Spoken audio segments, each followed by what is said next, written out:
교회를 다니는 사람이라면 한 번쯤은 들어봤을 복음송 중 하나가 나 가진 재물 없으나이다.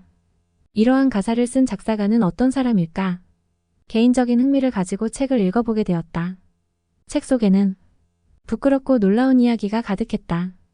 오늘 본문에서는 책에 나온 이야기의 일부와 나 가진 재물 없으나가 탄생하게 된 이야기를 짧게 소개하고자 한다. 출생과 성장, 나 가진 재물 없으나를 작시한 송명희 시인은 뇌성마비 장애를 갖고 있는데 정신적인 면에서는 문제가 없으나 태어날 때 집게로 손해를 잘못 건드린 의사의 부주의로 인하여 장애를 갖게 되었다. 생각하고 감각을 느끼는데 문제가 없었으나 손해를 다쳐 신체 기능을 다루는데 문제가 생긴다. 의료시설도 제대로 갖추어져 있지 않던 옛날 서울의 큰 병원에나 인큐베이터가 있었고 너무 약한 데다 장애를 갖고 태어난 아이를 의사는 포기하라고 한다. 하지만 시인의 부모님은 포기하지 않고 시인을 키운다.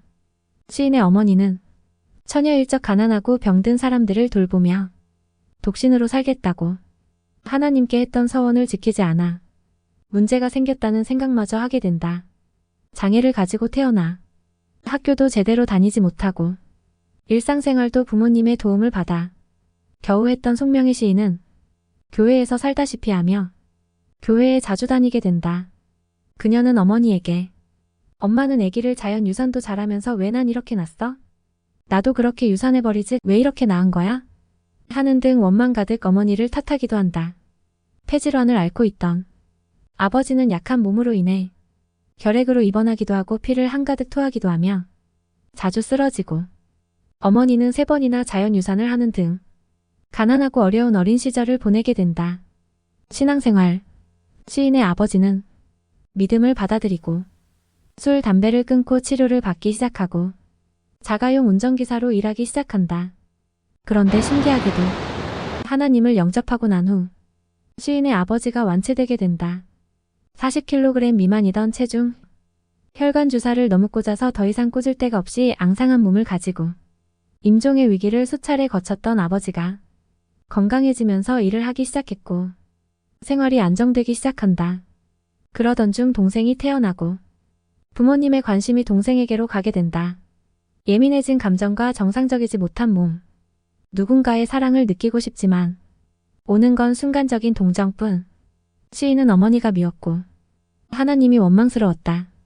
나를 이렇게 만들어 놓고 나타나지도 않고 뭔가 해주지도 못하는 하나님을 향해 불신하고 원망하며 모든 새벽에 모든 기도에 참석하지 않고 하나님이라는 말도 못하게 된다. 반항만 하며 한없이 외롭고 답답함에 가슴이 터질 것 같은 시간들을 보낸다. 자살하고 싶었지만 자살은 시도조차 못한다. 미치고 싶었으나 미쳐지질 않는 게 더 큰 고통으로 다가온다. 그때 교회를 찾아가 교회 강단 밑으로 기어들어가 너은나간 사람처럼 힘없이 말한다. 하나님, 제발 만나주세요. 제 모든 걸 다 드릴게요. 기도 후 송명희 시인은 신비로운 빛을 보는 경험을 하게 된다. 며칠 후 다시 기도하는데 신비로운 빛에서 두루마리가 내려와 펼쳐지고 그 안에 가득한 알 수 없는 글씨를 보게 된다. 한글도 영어도 한자도 일어도 아니었지만 읽을 수 있었다고 한다. 사정상 밝힐 수 없는 부분을 제외하고 아래와 같이 쓰여져 있었다고 한다. 하나님을 믿으라. 내가 하나님을 믿지 아니하면 죽으리라. 이후 송명희 시인은 열정적으로 신앙생활을 하게 된다. 성경을 20번 이상 읽고 하루에 시편 150편을 다 읽기도 한다. 그리고 그녀는 성경이 예수 그리스도를 보여주기 위해 쓰였음을 깨닫게 된다. 예수님을 믿고 그 비밀을 아는 사람의 눈과 귀는 복이 있고 놀라운 비밀을 아는 것은 대단한 축복이라는 사실을 깨닫는다. 아무도 알려주지 않는 이 고상한 지식을 보잘것없고 무식한 자신의 눈을 열어 주님이 친히 알려주셨다는 기쁨에 마음이 격해서 한동안 울었다고 한다. 나 가진 재물 없으나 시인이 20대가 되자 다시 번뇌가 일기 시작한다. 또래들은 대학생이 되거나 직장인이 되어 당당한 생활을 해나가고 있는데 시인은 그들과는 달리 아무것도 할 수 없었기 때문이다. 휠체어가 없어 교회에 가지 못하고 봉사도 전도도 하지 못했다. 시인이 좌절하고 낙심할 때마다 귀가 닳도록 말씀하신다. 내가 너를 이렇게 만들지 않았다면 내가 나를 믿었겠느냐? 너는 기도로 나를 기쁘게 하고 있다. 너는 나의 나실인이다. 내가 너와 함께 하리라. 내가 너를 반드시 들어 쓰리라. 내가 너에게 많은 사람을 주리라. 나는 아무것도 없어요. 친구도 집도. 말하는 대로 써라. 나 가진 재물 없으나, 나 남이 가진 지식 없으나, 나 남에게 있는 건강 있지 않으나. 시인은 왼손에 토막 연필을 쥐고 울먹이며 글을 써내려간다. 나 남이 못 본 것을 보았고, 공평하신 하나님이 나 남이 가진 건 나 없지만 나 남이 없는 것을 갖게 하셨네. 너무나 엉뚱한 말씀에 기가 콱 막혀서 도저히 쓸 수가 없었다고 한다. 폭발하는 울음을 발산하며 소리친다. 아니요. 못 쓰겠어요. 공평해 보이지 않아요. 내겐 아무것도 없어요. 시키는 대로 공평하신 하나님이라 써라. 그런 공방전이 반복되고 결국 하나님의 고집이 승리하셨다. 시인은 그런 형태로 시로 썼다.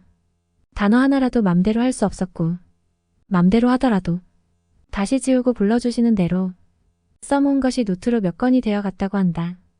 그렇게 나 가진 재물 없으나가 완성된다.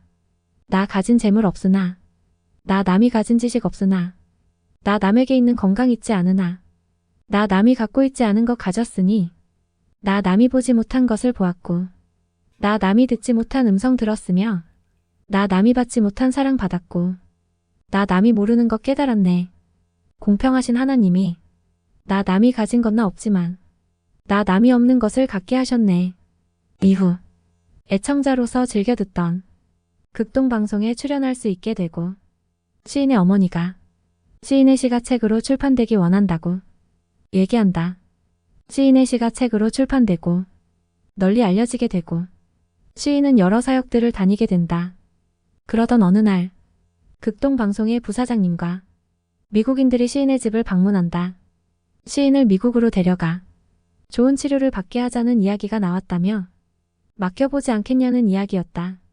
시인의 어머니는 시인이 결정해야 할 문제라 말하고 시인은 어머니 없이 살 수 없는 자신과 어린 시절 철없던 자신의 모습이 떠올랐다고 한다. 그리고 순간적으로 기도한다. 뭐라고 말을 해야 하나요? 할 말을 인도하여 주소서. 주님, 가만히 눈을 감고 시인은 말한다. 난 이대로가 좋아요. 주님이 만들어 놓으신 이대로 그냥 살겠어요. 순간적인 말이었고 스스로도 무슨 말을 하는지 모르게 그런 말이 당돌하게 나왔다고 한다. 거기 있는 모든 사람들이 한동안 멍하니 시인을 보았다. 부사장님은 전기의 감전이라도 된 것처럼 부들부들 떨더니 갑자기 목 놓아 울었다. 시인은 이유를 몰라 무언가 잘못 말했나 싶어 가슴이 철렁 내려앉는데 부사장님이 말한다. 명희양이 이렇게 말할 줄은 몰랐어요. 그래, 우리가 몰랐어요. 말을 채 잊지 못하고 시인을 덥석 껴안고 이게 무슨 뜻일까 영문을 몰라 의아스러워하는데 그들은 울다가 돌아간다. 이후 교회의 장로인 부사장님이 시인에 대해 간증하는 것을 들으면서 시인은 이유를 알게 된다. 명희양은 이렇게 말했습니다. 이대로가 좋아요. 주님이 만드신 이대로 살겠어요. 여러분, 부끄럽지 않습니까? 우리 이거 사지육체 멀쩡해서 누릴 것 다 누리면서도 원망 불평하는데 나는 이 말을 듣고 부끄러웠습니다. 시인은 무슨 대단한 말도 아닌데 저 야단이지. 나는 그냥 할 말을 했을 뿐인데 뭐 그리 감동이 되고 은혜가 됐다고 저럴까? 하며 그저 당황스러웠다고 한다.